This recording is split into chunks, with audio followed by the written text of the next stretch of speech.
नमस्कार मित्रों, आप सभी का ओम डिजिटल स्टडी यूट्यूब चैनल पर बहुत बहुत स्वागत है, अभिनंदन। राजस्थान में आरपीएससी और राजस्थान कर्मचारी चयन बोर्ड के अलावा एक और महत्वपूर्ण डिपार्टमेंट की वैकेंसी के लिए नोटिफिकेशन है वो जारी हो गया है। तो इस वीडियो में हम इस भर्ती परीक्षा के बारे में कम्प्लीटली है वो डिस्कस करेंगे, जिसमें कि आपकी जूनियर असिस्टेंट की भी वैकेंसी है, एग्रीकल्चर सुपरवाइजर की भी है, लैब असिस्टेंट की, लैब टेक्नीशियन की इत्यादि कई भर्तियां हैं वो इसमें आपको देखने को मिलेगी। तो हम बेसिकली बात कर रहे हैं कृषि विश्वविद्यालय कोटा की, और इसी एग्रीकल्चर यूनिवर्सिटी कोटा के अंतर्गत विभिन्न अलग अलग पोस्टों के लिए ऑनलाइन आवेदन आमंत्रित किए हैं। तो उसके लिए क्या योग्यता है, क्या इसका पाठ्यक्रम रहने वाला है और कब और कैसे आप आवेदन कर पाएंगे, वो सारी की सारी चीज़ें हम इस वीडियो के माध्यम से है वो डिस्कस करेंगे। तो देखिए, ये सारी की सारी जो चीज़ें हैं वो ऑथेंटिक चीज़ें ही मैं आपके सामने है वो रखूँगा। यहाँ पर इसका नोटिफिकेशन आप देख सकते हैं 12 जुलाई 2023 को राजस्थान कृषि विश्वविद्यालय कोटा, जो कि बोरखेड़ा 12 रोड कोटा पर स्थित है, इनके द्वारा एक नोटिफिकेशन है वो जारी किया गया है। और इस नोटिफिकेशन में इन्होंने बताया है कि कृषि विश्वविद्यालय कोटा में अशैक्षणिक पदों पर सीधी भर्ती हेतु योग्यताधारी अभ्यर्थियों से ऑनलाइन आवेदन पत्र आमंत्रित है वो किए जाते हैं, जिनका विस्तृत विवरण निम्न अनुसार है। यह विश्वविद्यालय की वेबसाइट aukota.org तथा इस प्रकार की ये जो वेबसाइट है इस पर भी उपलब्ध है, आप देख सकते हैं। ठीक है, ऑनलाइन आपके 13 जुलाई से है वो शुरू हो जाएंगे प्रातः 10 बजे से, और 12 अगस्त 2023 को मध्य रात्रि 12 बजे तक है ये जारी रहेंगे। तो इसमें कौन कौन सी पोस्टें हैं, क्या चीज़ें हैं, वो आइए हम देखने का है वो प्रयास करते हैं। पदवार एवं प्रवर्गवार रिक्तियों का विवरण इस प्रकार से है, आप देख सकते हैं, जिसमें कि आपके एक तो सहायक कुल सचिव की पोस्ट है, जिसमें पे लेवल L14 है। इसमें केवल पदों की संख्या एक ही है, और ये आपकी जनरल कैटेगरी के लिए है, किसी भी प्रकार का इसमें रिजर्वेशन नहीं है। 2 नंबर पर है तकनीकी सहायक टेक्नीशियन असिस्टेंट, ठीक है, और फार्म मैनेजर। इसका L11 इसका पे बैंड है, और इसमें 4 टोटल पोस्टें हैं। लैब टेक्नीशियन के लिए आपकी L10 और 2 पोस्टें हैं। आशु लिपिक यानी कि स्टेनोग्राफर के लिए आपकी 3 पोस्टें हैं। लैब असिस्टेंट के लिए है 5 पोस्टें हैं। क्लर्क ग्रेड सेकंड के लिए है 9 पोस्टें हैं। आशु लिपिक स्टेनोग्राफर जो ग्रेड 3 है इसके लिए आपकी 6 पोस्टें हैं। पुस्तकालय सहायक आपका इसके लिए टोटल पोस्टें हैं वो 1 हैं। एग्रीकल्चर सुपरवाइजर की यहाँ 2 पोस्ट आपको देखने को मिलेगी। इसके अलावा यहाँ पर कुछ और भी पोस्टें हैं, जैसे आप देख सकते हैं वाहन चालक यानी कि ड्राइवर की, केयर टेकर की, और वाहन चालक T1 की। तो इस प्रकार से ये आपकी पोस्टें हैं, अलग अलग यहाँ रिजर्वेशन भी आप देख सकते हैं। ठीक है, अब यहाँ कहा गया है कि कार्मिक विभाग की अधिसूचना 17 जनवरी 2013 के अनुसार किसी वर्ष विशेष में सीधी भर्ती के लिए अनुसूचित जातियों यथा स्थिति जनजातियों के पात्र तथा उपयुक्त अभ्यर्थी उपलब्ध न होने की दिशा में। तो ये चीज़ें हैं, आप बाकी चीज़ें जब आप आवेदन करें उस समय ये सारा का सारा है वो आप एक बार देख लेना। बाकी जो मोटी मोटी चीज़ें हैं वो मैं आपको इस भर्ती के संबंध में बता देता हूँ। ठीक है, अब आवेदन की प्रक्रिया क्या रहेगी, तो आप आवेदन, ये जो 2 वेबसाइट है इस वीडियो के डिस्क्रिप्शन में भी आपको मिल जाएगी, तो इस वेबसाइट पर क्लिक करके आप इसके लिए ऑनलाइन है वो आवेदन कर सकते हैं। ठीक है, और ये राजस्थान जो कृषि विश्वविद्यालय कोटा है इसकी ऑथेंटिक वेबसाइट है, कोई फ्रॉड नहीं है। कुछ क्या होता है कि अलग वेबसाइट बना करके इस प्रकार के फ्रॉड नोटिफिकेशन जारी कर लेते हैं, फिर आपकी बड़ी फीस है वो वसूली जाती है। तो ऐसा कुछ नहीं है, ये आपकी ऑफिशियल आधिकारिक है वो सारी की सारी जानकारी है। ठीक है, और आपकी ऑनलाइन आवेदन की डेट है वो 13 जुलाई है, 13 जुलाई से स्टार्ट हो रहे हैं, वो मैंने चीज़ें बता दी। परीक्षा शुल्क आपकी इस प्रकार से रहने वाला है, आप देख सकते हैं। सहायक कुल सचिव के लिए 1600 रुपये हैं अनरिजर्व्ड कैटेगरी के लिए, और MBC OBC के लिए 1200 है। जो टेक्निकल असिस्टेंट के लिए 1400 रुपये हैं, स्टेनोग्राफर है, जो आपके लैब असिस्टेंट है, जूनियर असिस्टेंट है, इसके अलावा जो पुस्तकालय सहायक है, इन सारों के लिए 1000 रुपये है जनरल कैटेगरी के लिए, और नॉन क्रिमिनल आर्थिक रूप से पिछड़ा 750 और बाकी के लिए आप देख सकते हैं विशेष योग्यजन SC/ST की पारिवारिक आय 2.5 लाख से कम है, उसके लिए 500 रुपये की फीस है वो रखी गई है। ठीक है, तो फीस में यहाँ पर काफ़ी बड़ा है गड़बड़ झाला आपको देखने को मिल रहा है। आयु सीमा की बात करें तो 18 वर्ष से 14 वर्ष तक की आयु आपकी होनी चाहिए। ठीक है, ऊपरी आयु सीमा में अलग अलग कैटेगरियों को यहाँ पर छूट भी दी हुई है, जिस प्रकार के राजस्थान के अन्य डिपार्टमेंट भी देते हैं। अब बात आती है महत्वपूर्ण कि सैलरी क्या मिलेगी, वेतनमान इत्यादि हमारा क्या रहेगा। तो आपका जो वेतनमान है वो सहायक कुल सचिव के लिए L14 है, और प्रोबेशन काल में 2 साल तक आपका नियत फिक्स जो वेतन रहेगा वो 39,300 रहेगा। और इसके अलावा टेक्निकल असिस्टेंट के लिए है 26,500 रुपये, लैब टेक्नीशियन के लिए है 23,700, स्टेनोग्राफर के लिए है आपका 23,700, लैब असिस्टेंट के लिए 18,500। इसके अलावा जूनियर असिस्टेंट और जो स्टेनोग्राफर ग्रेड 3 है, जो आपका पुस्तकालय सहायक है, लाइब्रेरियन असिस्टेंट, ठीक है, और एग्रीकल्चर सुपरवाइजर, इनका सारों का आपका 14,600 रुपये, और वाहन चालक T1 के लिए 13,500 रुपये हैं। ठीक है, तो ये आपका वेतनमान है। इसके अलावा शैक्षणिक योग्यता क्या रहेगी, तो आप देख सकते हैं सहायक जो कुल सचिव है आपके, इनके लिए जो योग्यता है वो यहाँ पर बताई गई है। मास्टर्स ऑफ इक्विवेलेंट, मास्टर्स यानी कि आपकी मास्टर्स होनी चाहिए, यानी कि MSc MA इत्यादि। ठीक है, पोस्ट ग्रेजुएशन, और इसके समकक्ष degree discipline from an government recognised university institute with at least 55% marks और equivalent grade 5% relaxation in SC/ST, यानी कि आपकी 55% के साथ में मास्टर की डिग्री होनी चाहिए, और SC/ST को आपका 5% का रिलैक्सेशन दिया हुआ है इसमें। एटलीस्ट 3 ईयर एडमिनिस्ट्रेटिव एक्सपीरियंस, यानी कि आपका प्रशासनिक अनुभव होना चाहिए कम से कम 3 साल का इन सुपरविजरी और इक्विवेलेंट कैडर इन ग्रुप B पोस्ट पे लेवल 6 to 9 के बीच में आपने किसी भी सरकारी विभाग में या किसी विश्वविद्यालय में या किसी एजुकेशनल या रिसर्च जो संस्थान है या किसी टीचिंग रिसर्च एक्सपीरियंस आपका अगर कोई रहा है एटलीस्ट 3 साल का, तो आप इसके लिए मास्टर डिग्री और ये है वो इसमें ज़रूरी है। और यानी कि या अगर ये आपके पास में नहीं है तो 3 साल का एक्सपीरियंस सेक्शन ऑफिसर यानी कि SO के रूप में आपको किसी केंद्रीय विश्वविद्यालय या राज्य विश्वविद्यालय में SO के रूप में आपने 3 साल एक्सपीरियंस है वो रहेगा। और डिज़ायरेबल क्या मांगी है, MBA और CA, ICWA, MCA, LLB, PhD, BTech, IT soft, तो ये आपका इसके एक पोस्ट के लिए असिस्टेंट रजिस्ट्रार है। बाकी जो मोस्ट ऑफ स्टूडेंट्स हैं वो इन कैटेगरी से संबंध रखते हैं। तो इसमें आप देखिए टेक्निकल असिस्टेंट और फार्म मैनेजर के लिए आपके एसेंशियल क्वालिफिकेशन है वो BSc होनी चाहिए एग्रीकल्चर में, या BSc ऑनर्स एग्रीकल्चर में है तो वो भी चलेगा, BSc हॉर्टिकल्चर में है या फिर BSc ऑनर्स हॉर्टिकल्चर में है, फॉरेस्ट्री में है तो भी आपकी इसमें चलेगी। यानी कि कुल मिलाकर के BSc होनी चाहिए एग्रीकल्चर या हॉर्टिकल्चर में।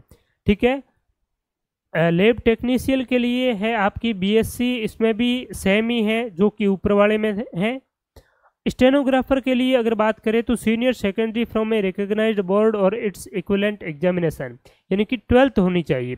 12th के साथ साथ में आपका एक कंप्यूटर का सर्टिफिकेट आपका होना चाहिए, O level higher level education course conducted by DOEACC। ठीक है, इसमें जो आपका जो कोटा ओपन यूनिवर्सिटी करवाती हैं वो अगर सीनियर सेकेंडरी है तो भी आपका चलेगा। ठीक है, यहाँ पर ये दिया हुआ है। तो सर्टिफिकेट कोई भी आपका मिनिमम RSCIT वाला सर्टिफिकेट है और आपकी 12th की हुई है, सीनियर सेकेंडरी है, तो आप स्टेनोग्राफर के लिए एलिजिबल हैं।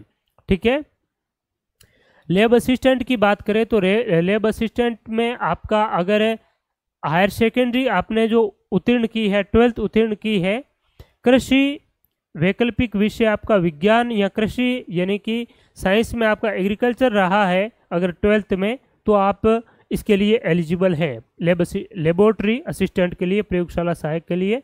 और क्लर्क ग्रेड सेकंड यानी कि जूनियर असिस्टेंट एलडीसी जो भी कहें, तो इसके लिए आपकी 12th है और साथ में RSCIT अगर है सर्टिफिकेट या कंप्यूटर का कोई समकक्ष डिग्री डिप्लोमा है और 12th है, तो आप इसके लिए एलडीसी के लिए भी एलिजिबल हैं। और स्टेनोग्राफर ग्रेड 3rd के लिए भी इसने कहा है इन्होंने कि आपका 12th और RSCIT इत्यादि कोई कंप्यूटर डिप्लोमा सर्टिफिकेट है तो आप इसके लिए एलिजिबल हैं। लाइब्रेरियन जो लाइब्रेरी असिस्टेंट है, इसके लिए आपकी मान्यता प्राप्त बोर्ड से 10+2 या पुरानी योजना के अंतर्गत हायर सेकेंडरी है, ठीक है, यानी कि आपने 12th की हुई हो और आपका लाइब्रेरियन में डिग्री या डिप्लोमा है, ठीक है, तो आप इसके लिए एलिजिबल हैं। वांछनीय क्या है? मान्यता प्राप्त विश्वविद्यालय संस्था से पुस्तकालय विज्ञान सूचना विज्ञान में स्नातकोत्तर डिग्री या डिप्लोमा आपकी है, वो इसमें रखी गई है कि अनिवार्य योग्यता तो ये है, लेकिन इसमें ज़्यादा प्रायोरिटी है वो इनको देंगे। कृषि पर्यवेक्षक की बात करें तो अनिवार्य योग्यता है मान्यता प्राप्त बोर्ड से एग्रीकल्चर विषय में सीनियर सेकेंडरी या पुरानी योजना में कृषि विषय में हायर सेकेंडरी, तो इसमें भी एग्रीकल्चर सुपरवाइजर के लिए भी आपकी सीनियर सेकेंडरी यानी कि 12th है वो एग्रीकल्चर सब्जेक्ट रहा हो 12th में, तो आप इसके लिए एलिजिबल हैं। या फिर किसी भी यूनिवर्सिटी से BSc आपने कृषि से की है या उद्यानिकी से की है तो भी आप इसके लिए एलिजिबल हैं। ड्राइवर के लिए क्या योग्यता है? तो ड्राइवर के लिए किसी मान्यता प्राप्त बोर्ड से सीनियर सेकेंडरी मेट्रिकुलेशन परीक्षा उत्तीर्ण, इसमें मेट्रिकुलेशन यानी कि केवल 10th है वो उत्तीर्ण होना चाहिए। और दूसरी बात कही है नियत सरकारी प्राधिकारी विभाग से भारी वाणिज्यिक या परिवहन वाहन चलाने का वैध लाइसेंस आपके पास में है वो होना चाहिए। उम्मीदवार को किसी नियत संस्था द्वारा आयोजित वाहन चालन कौशल की प्रायोगिक परीक्षा उत्तीर्ण है, यानी कि आप में थोड़ा बहुत इसमें एक्सपीरियंस भी इसमें मांगा गया है, ठीक है। वांछित इन्होंने क्या कहा है, किसी मान्यता प्राप्त संस्थान में 3 वर्ष वाहन चालक का एक्सपीरियंस होना चाहिए, सामान्य मोटर मैकेनिक कार्य का आपको एक्सपीरियंस होना चाहिए और इस प्रकार की आपकी दृष्टि होनी चाहिए। केयर टेकर के लिए है स्नातक परीक्षा है वो उत्तीर्ण होनी चाहिए।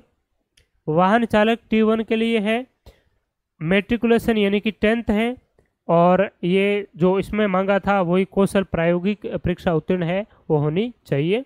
तो ये कुल मिलाकर के आपकी इसकी भर्ती की सारी क्वालिफिकेशन है वो क्या है।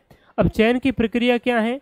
तो विज्ञापित पदों पर अभ्यर्थियों के चयन हेतु चयन प्रक्रिया लिखित दक्षता परीक्षा की योजना व पाठ्यक्रम विश्वविद्यालय की वेबसाइट पर उपलब्ध है, जिसे वहां से डाउनलोड किया जा सकता है। इन पदों हेतु परीक्षा स्थान एवं तिथि के संबंध में विश्वविद्यालय की वेबसाइट पर यथा समय सूचित है वो कर दिया जाएगा, ठीक है। तो ये आपकी चयन की प्रक्रिया है। और इसमें सिलेबस की अगर बात करें तो इसका सिलेबस मेनली वही रहने वाला है जो आपका कर्मचारी चयन बोर्ड का है वो रहता है, ठीक है। LDC के लिए, एग्रीकल्चर सुपरवाइजर के लिए, लैब असिस्टेंट के लिए इत्यादि। आवेदन करने संबंधी अति महत्वपूर्ण यहाँ पर निर्देश दिए हुए हैं, यानी कि भारत का नागरिक आवेदन कर सकता है, बाकी चीज़ें हैं यहाँ पर दी हुई हैं, ठीक है। तो ये चीज़ आप देख सकते हैं। और इसके बाद में एक शपथ पत्र भी यहाँ पर लगाया गया है, तो ये भी आप अच्छी तरीके से उनको है वो देख लेना है आपको। तो अब आपका इसका सिलेबस इत्यादि क्या रहने वाला है वो भी हम देख लेते हैं, ठीक है। पहले जूनियर असिस्टेंट का देख लेते हैं, क्लर्क ग्रेड सेकंड का। तो यहाँ पर देखिए क्लर्क ग्रेड सेकंड की भर्ती हेतु परीक्षा की योजना, ठीक है। तो योजना क्या है? प्रतियोगी परीक्षा निम्नलिखित चरण सम्मिलित होंगे, प्रत्येक प्रश्न उनके सामने दर्शित अंकों का है वो इस प्रकार से है। तो इसमें आप देख सकते हैं सामान्य ज्ञान, दैनिक विज्ञान और गणित है वो इसमें है, और एक है सामान्य हिंदी और अंग्रेजी, जिसमें कि 3 घंटे का आपका पेपर रहेगा।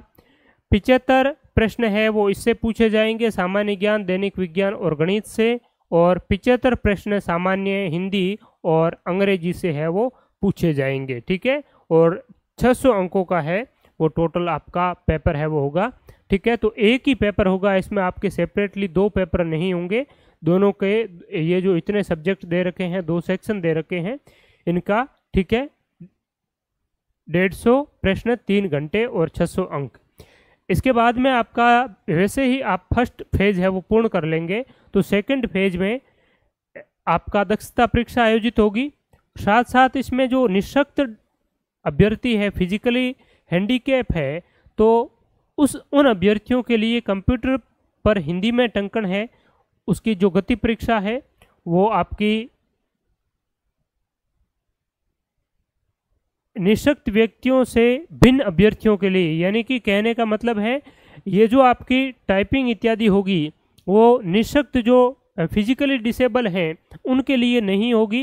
यानी कि फिजिकली डिसेबल हैं जिनके अंगुलियां नहीं है, हाथ नहीं है, तो वो कैसे टाइपिंग कर सकते हैं, तो उनको तो इसमें ही आपका उनका जो वेटेज है वो दे दिया जाएगा, उसमें ही उनको शामिल किया जाएगा।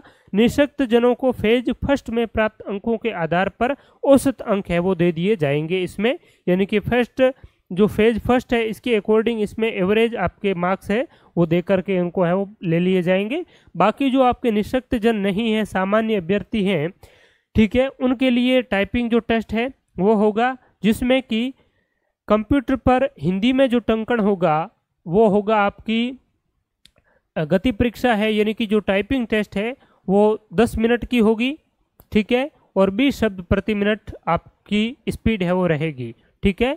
और एफिशिएंसी जो टेस्ट है, एफिशिएंसी टेस्ट आपका 10 मिनट में होगा। इसमें मेनली आपका माइक्रोसॉफ्ट वर्ड होता है, उसमें आपकी फॉर्मेटिंग करवाई जाती है, कौन सा कोई वैसे एक पूरा पैराग्राफ दे दिया जाता है जिसको बोल्ड करो, इटैलिक करो, कोई फॉर्मेटिंग वगैरह है वो बेसिकली इसमें कराई जाती है। तो ये बहुत ईजी है, सप्ताह भर में आप अच्छे से सीख जाते हैं। गति परीक्षा है तो इसकी आपको साथ साथ तैयारी करनी है, और इन भर्ती परीक्षाओं के लिए आपको इनके लिए कोई अलग से तैयारी करने की आवश्यकता नहीं है। यही पाठ्यक्रम आपका आने वाली राजस्थान कर्मचारी चयन बोर्ड के द्वारा जो आगामी परीक्षा क्लर्क ग्रेड सेकंड की एलडीसी की आयोजित करवाई जाएगी उसमें ये सेम ही पाठ्यक्रम आपका रहने वाला है। और दक्षता परीक्षा अभी से आप टाइपिंग करेंगे तो आपके लिए बहुत ही अच्छा रहने वाला है, ठीक है। तो इसमें आप आवेदन कर दीजिए और साथ साथ में तैयारी आपकी है वो होती रहेगी। तो ये आपकी प्रति 20 शब्द प्रति मिनट यानी कि 20 WPM की जो स्पीड है ये आपकी मिनिमम स्पीड है वो रखी गई है, ठीक है। और कंप्यूटर पर अंग्रेजी में टंकन होगा तो अंग्रेजी में भी 10 मिनट का होगा, आपको 10 मिनट की टाइपिंग है वो करनी होगी। ऊपर पैराग्राफ लिखा होगा उसको देख करके नीचे आपको टाइप करना है। 20 WPM की आपकी मिनिमम स्पीड है वो इसमें है, ठीक है। और दक्षता परीक्षण की अगर बात करें तो आपकी एफिशिएंसी टेस्ट है, इंग्लिश में भी आपका होगा 10 मिनट का और 25 अंकों का होगा। तो इस प्रकार से आपका ये टाइपिंग और एफिशिएंसी है तो ये हिंदी और इंग्लिश कुल मिलाकर के 100 अंकों का होगा, यानी कि आपका 700 अंकों में से फाइनल आपकी मेरिट है वो बढ़ेगी इसमें, किसकी, जूनियर असिस्टेंट की या क्लर्क ग्रेड सेकंड की, ठीक है। तो ये है मैक्सिमम मार्क्स है वो 600 है। 1 marks will be deducted for each wrong answer, ठीक है। एक जो अंक है वो प्रत्येक गलत सवाल का आपका है वो काटा जाएगा, इसमें नेगेटिव मार्किंग होगी, ठीक है। 4 marks for each right answer. तो ये चीज़ है वो इसमें आप अच्छी तरीके से है वो देख सकते हैं। और बाकी आपके जो टाइपिंग टेस्ट है इसके लिए क्या करेंगे, 5 गुणे के अद्यतन फेज फर्स्ट में न्यूनतम 40% अंक प्राप्त करने वाले अभ्यर्थियों को ही फेज सेकंड में प्रवेश दिया जाएगा, किंतु उक्त रेंज में, यानी कि आपका मिनिमम जो क्वालिफाइंग मार्क्स है वो इसमें कितना रखा गया है, 40%। फर्स्ट फेज में न्यूनतम 40% तो आपको जरूरी है ही, बाकी आपकी कट ऑफ के आधार पर 5 गुणे अभ्यर्थियों को है वो टाइपिंग टेस्ट के लिए है वो लिया जाएगा, ठीक है। तो ये आपकी कुल मिलाकर के जूनियर असिस्टेंट की बात हो गई। इसका परीक्षा स्कीम हमने देख ली। अब विस्तृत अगर इनके सिलेबस की बात करें तो सिलेबस यहाँ देख सकते हैं आप, सामान्य ज्ञान, दैनिक विज्ञान, गणित, सामान्य हिंदी और अंग्रेजी, ठीक है। इसमें आपका करंट अफेयर्स होगा, यानी कि हूब टू हूब वही सिलेबस है जो राजस्थान कर्मचारी चयन बोर्ड का है, ठीक है। भूगोल, प्राकृतिक संसाधन है, राजस्थान में कृषि आर्थिक विकास है, राजस्थान का इतिहास है, राजस्थान का औद्योगिक विकास है, दैनिक विज्ञान है इसमें, ठीक है। और ये चीज़ें आपने CET में भी अच्छी तरीके से पढ़ी होगी। और दूसरी महत्वपूर्ण और एक इंटरेस्टेड बात ये है कि जिन अभ्यर्थियों के CET में बहुत ही कम मार्क्स आए हैं, CET में वो पास आउट नहीं है, तो उनके लिए ये एक खुली भर्ती है, यानी कि इसमें आपके किसी भी प्रकार की सीईटी की ज़रूरत नहीं है। अगर आपने सीईटी नहीं कर रखा है तो इनके लिए आप अप्लाई कर सकते हैं, लेकिन राजस्थान कर्मचारी चयन बोर्ड के द्वारा आयोजित भर्ती में आपको सीईटी जरूरी है। बिना सीईटी के उसमें आप क्लर्क ग्रेड सेकंड के लिए अप्लाई नहीं कर सकते हैं। ठीक है, तो ये सीईटी वाली आपकी बात हो गई। बाकी हिंदी, इंग्लिश, कुल मिलाकर ये आपका विस्तृत है वो सिलेबस है जूनियर असिस्टेंट या क्लर्क ग्रेड सेकंड का। ये ओम डिजिटल स्टडी टेलीग्राम चैनल पर भी आपको मिल जाएगा, ओम डिजिटल स्टडी मोबाइल एप्लीकेशन पर भी आपको मिल जाएगा विस्तृत सिलेबस। ठीक है, तो वहां से आप देख पाएंगे। इसके अलावा और भर्तियों की अगर बात करें उनका सिलेबस, तो सिलेबस है वो मेनली आपका सेम ही है जो राजस्थान कर्मचारी चयन बोर्ड के द्वारा जो भर्तियां आयोजित करवाई जा रही है उनका जो आपका सिलेबस रहता है वो सिलेबस और इनका जो सिलेबस है बिल्कुल सेम है। हम स्टेनोग्राफर को देख लेते हैं एक बार पुनः। स्टेनोग्राफर में क्या सिलेबस है, तो स्टेनोग्राफर और एलडीसी का सिलेबस है बिल्कुल सेम है, राजस्थान सामान्य ज्ञान, दैनिक विज्ञान। और इसमें आपका स्टेनो वाली है वो बाद में आपकी टंकन टाइपिंग होगी। ठीक है, और बाकी ये आपका सेम ही है, इसमें कोई चेंजेस नहीं है, यानी कि आपकी लिपि ग्रेड सेकंड और स्टेनोग्राफर का सिलेबस है वो बिल्कुल ही एज इट इज है, सेम है। थोड़ा सा इसमें आपका इंग्लिश और हिंदी में है, थोड़ा सा आपका चेंजेस कुछ चीज़ों में आपको देखने को मिल सकता है, बाकी ज़्यादातर इसमें चीज़ें हैं वो सेम ही रहने वाली हैं। ठीक है, इसके अलावा और बात करें एग्रीकल्चर सुपरवाइजर का आपका क्या सीन है वो भी एक बार देख लेते हैं।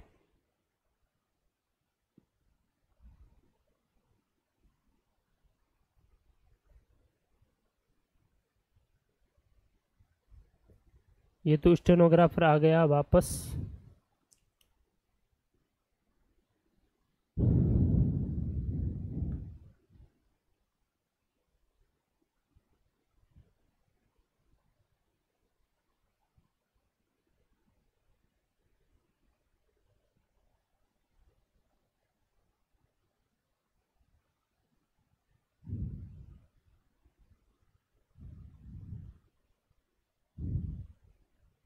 ये आपकी कृषि पर्यवेक्षक का है जिसमें आप देख सकते हैं राजस्थान का सामान्य ज्ञान, इतिहास, कला, संस्कृति और सामान्य हिंदी। तो आपका जिस प्रकार से कृषि में पर्यवेक्षक में राजस्थान कर्मचारी चयन बोर्ड का जो सिलेबस है वो एज इट इज सिलेबस है आपका भी। ठीक है, ये आपका 15 नंबर हिंदी उसमें भी पूछी जाती है, इसमें भी है। राजस्थान का सामान्य ज्ञान 25 प्रश्न इसमें भी है, इसमें भी है। ठीक है, यहाँ पर प्रश्न है, यहाँ पर अंकों को है वो दे रखा है। बाकी आपकी शस्य विज्ञान, कृषि विज्ञान है, हॉर्टिकल्चर और आपकी एनिमल हस्बेंड्री है, ये 60 प्रश्न इससे पूछे जाएंगे। तो ये सारे के सारे आपकी सेम ही हैं, कोई भी इसमें चीज़ों में बिल्कुल कहीं पर भी आपको अंतर देखने को आपको नहीं मिलेगा। ठीक है, तो कुल मिलाकर के ये जो भर्तियां हैं, बाकी भी जो वैकेंसीज हमने देखी उनका भी मैं आपको बता दूंगा कि उसका क्या सिलेबस इत्यादि है, वो आपको मैं टेलीग्राम पर सारा का सारा चीज़ है वो डाल दूंगा। तो वहाँ से आप डाउनलोड कर सकेंगे, ओम डिजिटल स्टडी मोबाइल एप्लीकेशन से भी आप डाउनलोड कर सकेंगे। साथ साथ आप इन भर्तियों के लिए बहुत ही अच्छी तरीके से तैयारी करने के लिए, बेहतरीन तैयारी करने के लिए ओम डिजिटल स्टडी मोबाइल एप्लीकेशन पर टॉपिक वाइज टेस्ट सीरीज संचालित हैं। हिंदी की आपको अलग टॉपिक वाइज टेस्ट मिल जाएंगे जिसमें करीबन 80 से 100 सवाल प्रत्येक टॉपिक के होंगे। राजस्थान सामान्य ज्ञान के भी, इतिहास, कला, संस्कृति, भूगोल के आपको टॉपिक वाइज टेस्ट मिल जाएंगे। जल्द ही हम सामान्य ज्ञान जो सामान्य विज्ञान है उसके भी अलग से टॉपिक वाइज टेस्ट है वो आपको प्रोवाइड करवाएंगे। तो आप क्या करें, प्रत्येक जो टॉपिक है उनको अच्छे से पढ़ें और टॉपिक वाइज टेस्ट है वो उनको फॉलो करें। दूसरी बात है, ओम डिजिटल स्टडी मोबाइल एप्लीकेशन पर आपको जल्द ही, वैसे एग्रीकल्चर सुपरवाइजर के लिए, लैब असिस्टेंट के लिए, संगणक के लिए, इन भर्तियों के लिए तो हमने टेस्ट सीरीज ऑलरेडी चला रखी है, लेकिन जो आपकी क्लर्क ग्रेड सेकंड है, स्टेनोग्राफर है, इन भर्ती परीक्षाओं की भी टेस्ट सीरीज हम जल्द ही स्टार्ट करेंगे। एक शेड्यूल वाइज हमारा टेस्ट होगा। टास्क पहले आपको दिया जाएगा कि ये टॉपिक आपको पढ़ना है, उसके बाद में आपका टेस्ट कंडक्ट करवाया जाएगा। तो अच्छी तैयारी के लिए उस टेस्ट सीरीज से आप अवश्य जुड़ें। आप सभी का बहुत बहुत धन्यवाद, नमस्कार। और भी आपके कोई डाउट हो, क्वेरी हो तो इस वीडियो के कमेंट सेक्शन में आप ज़रूर लिखें। नमस्कार।